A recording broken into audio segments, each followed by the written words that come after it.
Hello. Can you see my screen?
Okay, so let's just wait a bit for others to join, okay, before we proceed.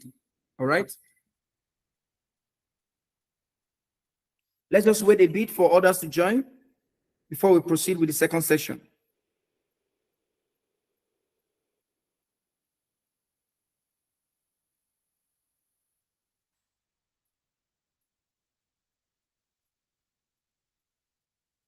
All right.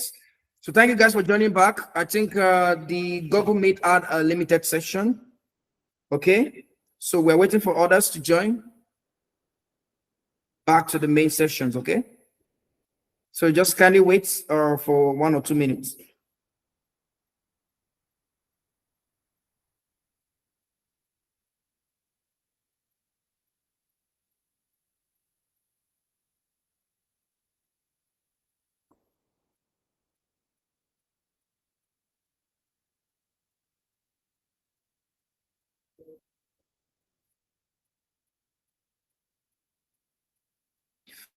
Okay, so do we have questions while others are joining? Can I quickly take questions while others are joining right now for the second session that we just created? Okay, so please ask your questions from the previous sessions we've been taking. So we also take questions tomorrow though, but please just ask your question now. What questions do you have? Okay, what question do you have? Yeah, please drop your question so that I can take your question before others, while others are joining us right now. Okay, please ask your question. We take your questions. Yes. Yeah, thank you, Razi Joseph. You say your love and passion for bioinformatics have been reignited. Indeed, indeed, indeed. I believe so many people have been having challenges with learning bioinformatics and all of that.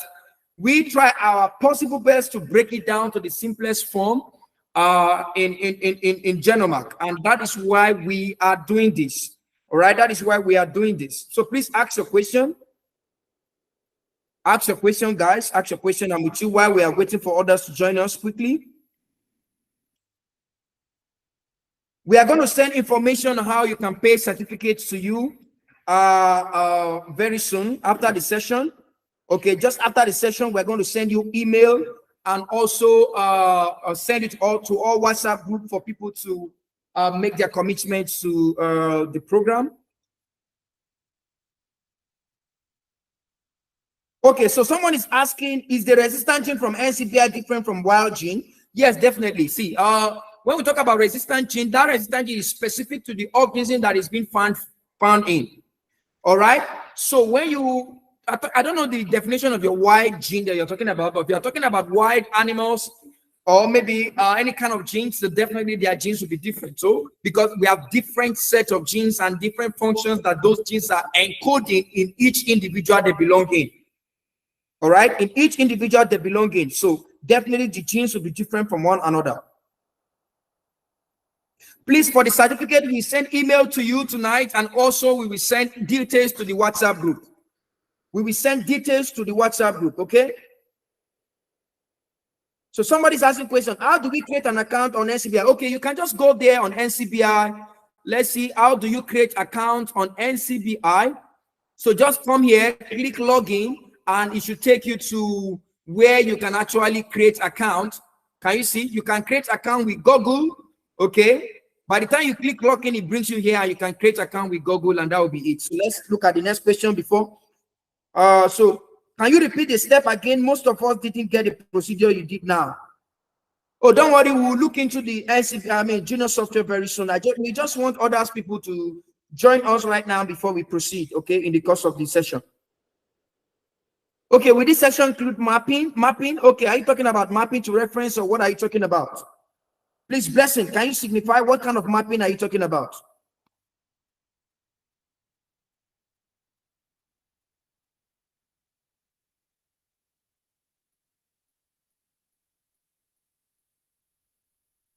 Okay, you are a, okay, normal unmutated gene. Okay, why gene, normal unmutated gene? Definitely. You see, the resistant gene is different from normal gene, okay?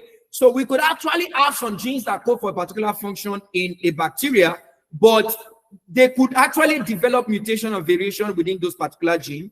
And because they have developed mutation, do you understand my point? Because of the mutation they've developed, all right? Because of the mutation they've developed, it makes them to become resistant genes. So there could be different, there's actually difference between a normal gene and a resistant gene, of course. Do you understand? So that's it basically. Okay, you have, okay. No, don't worry, just work with your Genome software version 9.1.8. It actually works for you. Okay? So any other question we have? Okay, so let's proceed. I think we have more people joining us right now. Okay. Okay, we have more people joining us. So let's proceed with Genome software. So now we have imported the sequences, right? You know, remember we imported the sequence. So we could just zoom.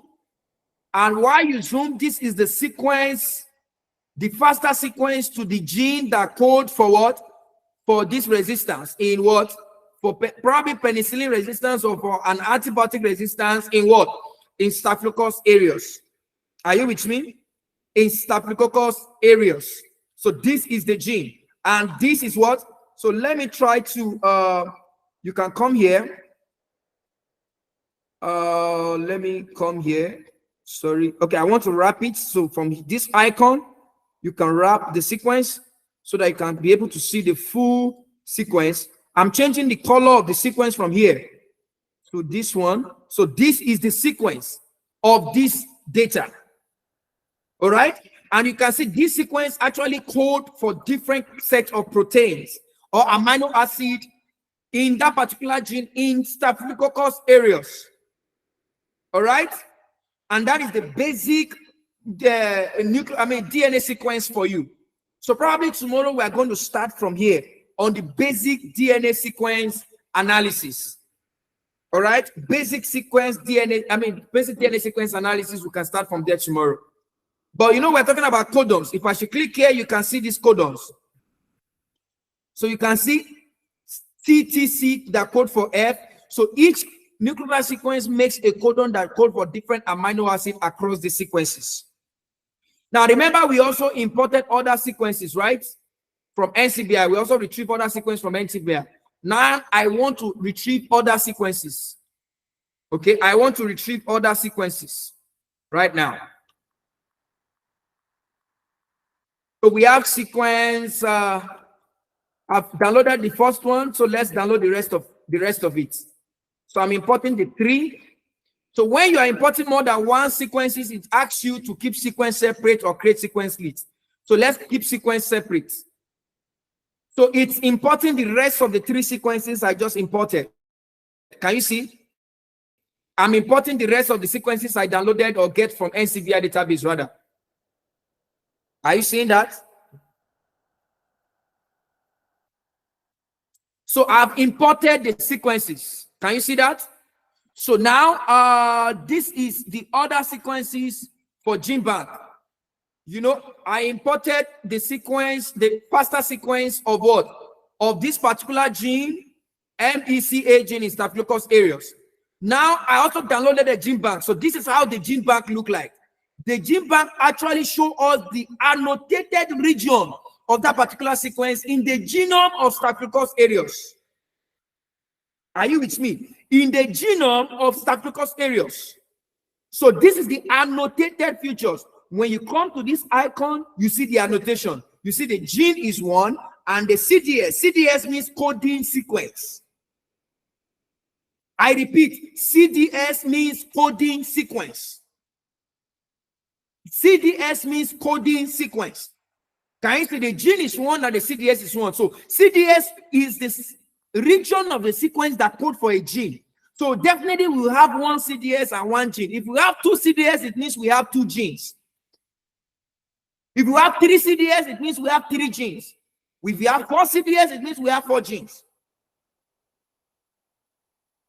Are you with me? Yeah, phylogenetic tree can be constructed with this sample. I mean, with this software. I repeat, phylogenetic tree can be conducted with this sequence. So probably we'll look into that tomorrow at the session. Okay, at the bootcamp session tomorrow. So this is for genes, and you can see the details of the genes. This is just basic sequence analysis. The sequence length has 156 nucleotide bases. The sequence has 156 what? Nucleotide bases. So when you look at it from here, this is 1, and it ends with what? 156. So there are 56 nucleotide bases that make the gene. This particular MECA gene, a gene that is responsible for an antibiotic resistance in Staphylococcus aureus. You can get genes for plant, for animal, whatever on NCBI database and bring them to Genome software as well. Don't worry, like we said, by the time we send information on how you can get certificate, the certificate, the process for certificate also comes together with Genome software. So you have to process your certificate, then the Genome software will come. But we'll send the details so that you can get your software ready before tomorrow's session by 4 p.m. GMT tomorrow. Are you with me? So this is the organism. This is the GC content. So it means there are 32.1% of G and C nucleotide in this sequence. So the essence of this GC is that is responsible for the level of bond, the energy, the bonding, either the covalent bond or the hydrogen bond or the covalent bond within a sequence. I don't know if you understand. You know, our DNA sequences code for proteins and all of that. So they are molecular bonds. You understand my point? All those hydrogen bond, covalent bond, all those bonds are in there. So those bonds are actually determined by percentage GC content. So the level of how stable a nuclear sequence is determined by the GC content. Molecules, some molecules are not stable, some are stable. So I'm telling you, DNA sequence is also a molecule or encoded molecules. Are you getting my point? They encode molecules. So in those molecules, there are some bonds. You understand? There's some certain level of energy that makes them to bind together for the biological processes or functional processes within the organism. Are you with me? So when you see high level of GC content, it means high level of energy, high level of bond between the sequences, and it means the high level of bond it also makes it that sequence will be more stable.